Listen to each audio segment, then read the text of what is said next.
দেখুন সোয়াবিনের ঝোলটা কত সুন্দর লোভনীয় লাগছে না? তাহলে রেসিপিটা শুরু থেকে শেষ পর্যন্ত দেখুন।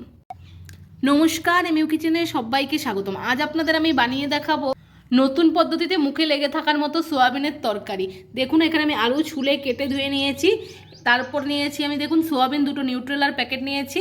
সোয়াবিনের আপনারা চাইলে যে কোনো কোম্পানির অথবা খোলা সোয়াবিনও নিতে পারেন, কোনো অসুবিধা নেই। চলুন এবারে উপকরণগুলো সব দেখাই আপনাদের। পেঁয়াজ কুচি করে কেটে নিয়েছি, দেখুন দেখুন এখানে রসুন, কাঁচা লঙ্কা আর আদা নিয়ে নিয়েছি। এগুলো আমি থেতো করে তারপর আপনাদের দেখাবো। চলুন সোয়াবিনটা সেদ্ধ করে নিই। দেখুন এই কড়াইটাতে আমি প্রথমে সোয়াবিনটা ঢেলে দেবো, তারপর মধ্যে জল দিয়ে দেবো। আমি 10 টাকার দুটো প্যাকেট নিয়েছি, আপনারা চাইলে 20 টাকার প্যাকেট কিংবা 15 টাকার প্যাকেট নিতে পারেন। দেখুন আমি আরেক প্যাকেট ঢেলে দিচ্ছি। এরপর আমি জল দিয়ে দেবো এই সোয়াবিনটার মধ্যে পরিমাণ মতো, তারপর সেদ্ধ করে নেব। দেখুন দিয়ে দিলাম। একটু নুনও দেবো আমি সেদ্ধ করার সময়, তাহলে দেখবেন তরকারিতে যখন অনেক সময় দেখবেন তো সেদ্ধ করার সময় আমরা নুন দিই না, কিন্তু তরকারিতে তখন নুনটা লাগে না, অত টেস্ট লাগে না। দেখুন আমি নুনটা দিয়ে দিচ্ছি। আর সেদ্ধ করার সময় যদি নুন দিই তাহলে দেখবেন তরকারির টেস্ট আরও দ্বিগুণ হয়ে যায়। দেখুন আমি সোয়াবিনটা সেদ্ধ বসিয়ে দিয়েছি, মিনিমাম 5 থেকে 10 মিনিট সেদ্ধ করে নেব। একটু বেশিক্ষণ সেদ্ধ করলে কী হবে বলুন তো, সোয়াবিনটা নরম হবে আর তরকারিটাও টেস্ট হবে খেতে। চলুন সেদ্ধ হোক, তারপর আপনাদের দেখাই। দেখুন শুরুতে তো আপনাদের বলেছিলাম যে আমি পরে দেখাচ্ছি, কিন্তু ভাবলাম দেখিয়ে দিই। আমি থেতো করে নিচ্ছি কাঁচা লঙ্কা, রসুন আর আদাটা। চলুন থেতো করে নিচ্ছি। দেখুন একটা ভারী মতো বাটি নিয়ে নিয়েছি, তার মধ্যে আদা দুটো দিয়ে দিলাম, তারপর সবগুলো আদা দিয়ে দিলাম। দেখুন দিয়ে দিচ্ছি আমি ভালো মতো। এবারে থেতো করে নেব।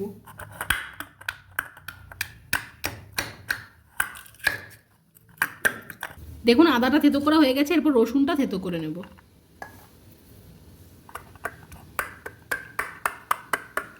দেখুন রসুনটা আমি আধা থেতো করে নিয়েছি, এরপর লঙ্কাটাও আমি থেতো করে নেবো আধা থেতো করে। ঠিক আছে, এই দেখুন আমি করে নিচ্ছি, আপনাদের দেখাচ্ছি। আপনারা চাইলে মিক্সিতে এক ঘুরান দিয়েও আপনারা থেতোর মতো করে নিতে পারেন, কোনো অসুবিধা নেই। আর যাদের মিক্সি নেই তারা এভাবে বাটিতেও করতে পারেন অথবা শিলনোড়াতেও করতে পারেন।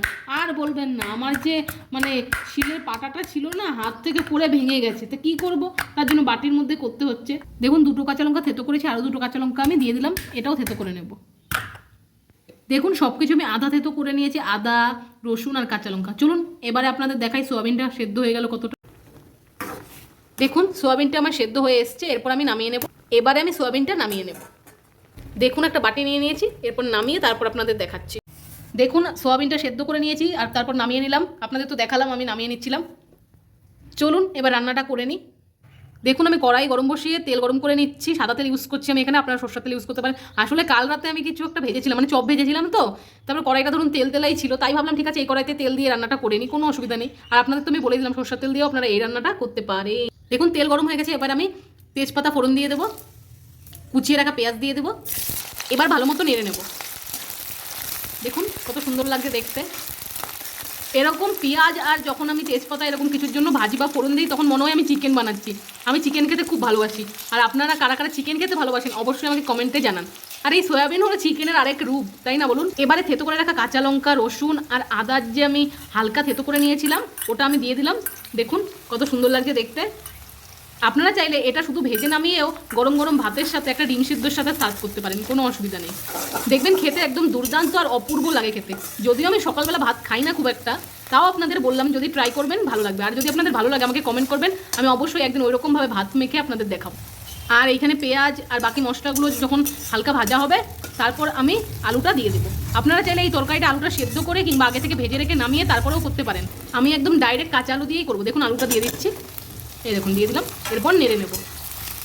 আপনারা হয়তো ভাবছেন দিদির আওয়াজটা একটু কম শোনা যায় মাঝে মধ্যে, আসলে ডাইরেক্ট ভয়েস ওভার দিয়ে ভিডিও করতেই সুবিধা হয়। না হলে দেখবেন ভিডিও এডিট করার সময় আমি যখন ভয়েস ওভার দিব আপনাদের অতটা ভালো লাগবে না শুনতে ভয়েস ওভারটা। তাই রান্নার সাথে বললে আপনাদের ভালোও লাগবে আর সুবিধাই হবে, তাই না? আর আপনাদের আমি রেসিপিটা সুন্দরভাবে ভালো মতো বোঝাতে পারবো।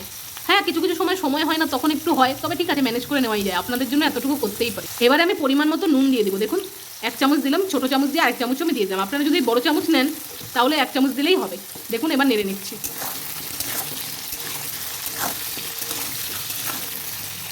দেখুন আমি যে থেতো করেছিলাম কাঁচা লঙ্কা, রসুন আর ওই আদাটা, তার জলটা আমি দিয়ে দিচ্ছি। তার জলটা বলতে ওই যে বাটিতে আমি থেতো করেছিলাম একটু মশলা ছিল, তাই ভাবলাম ওটা থেকে একটু জল দিয়ে দিই। আপনারা চাইলে এমনি জল দিয়ে তারপর ঢাকাও দিতে পারেন, কোনো অসুবিধা নেই। আর আমি নুনটা পরিমাণ মতো 2 চামচ ছোটো চামচ দিয়ে দিয়েছি, কারণ আগে আমি যখন সোয়াবিনটা সেদ্ধ করলাম তখন আমি নুন দিয়েছিলাম কিছুটা ওই পরিমাণ মতোই, তাই আপনারা নুনটা একটু ব্যালেন্স করে দিয়ে দেবেন রান্নাতে। দেখুন এবার আমি 10 মিনিটের জন্য ঢাকা দিয়ে দেবো আর গ্যাসের ফ্লেমটা মিডিয়াম করে দেবো, ঠিক আছে? দেখুন 10 মিনিট হয়ে গেছে, আমি এবার ঢাকাটা খুলে নেব। এই দেখুন, এই দেখুন, এবার আমি আলুটা নেড়ে নেব। দেখুন, সাধারণত সাদা তেলে রান্না করলে একটু কড়াইতে লেগে যায়, তবে সরষের তেলে করলে এই প্রবলেমটা হয় না খুব একটা।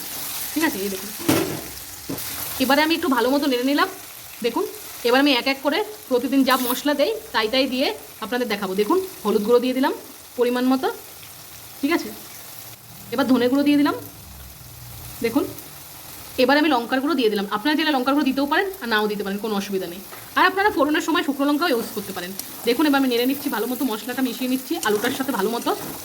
দেখুন কত সুন্দর লাগছে। এই রান্নার মানে স্বাদ আপনাকে চিকেনের স্বাদকেও ভুলাবে। দেখুন কত সুন্দর লাগছে। আমি আর বেশি ভাজবো না আলুটা, এরপর সোয়াবিনটা আমি দিয়ে দেবো, ঠিক আছে। দেখুন, এই দেখুন দিয়ে দিলাম।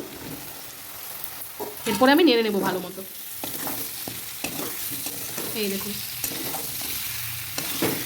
কত সুন্দর লাগছে না দেখতে। এই দেখুন, আপনাদের কাছ থেকে দেখাচ্ছি, না হলে বলবেন দিদি ভালো মতো দেখায়নি। এই দেখুন, দেখুন এখানে আমি নিয়ে নিয়েছি চিলি ফ্লেক্স আর একটু শুকনো খোলায় ভাজা জিরে গুঁড়ো করে নিয়েছি। দেখুন, এবার দিয়ে দেবো, দিয়ে দিলাম। একটু স্পাইসি হবে, তবে টেস্ট হবে। আপনারা চাইলে এটা ঝোলও করতে পারেন আর কষাও করতে পারেন, কোনো অসুবিধা নেই। ডালের সাথে খুব ভালো লাগবে খেতে।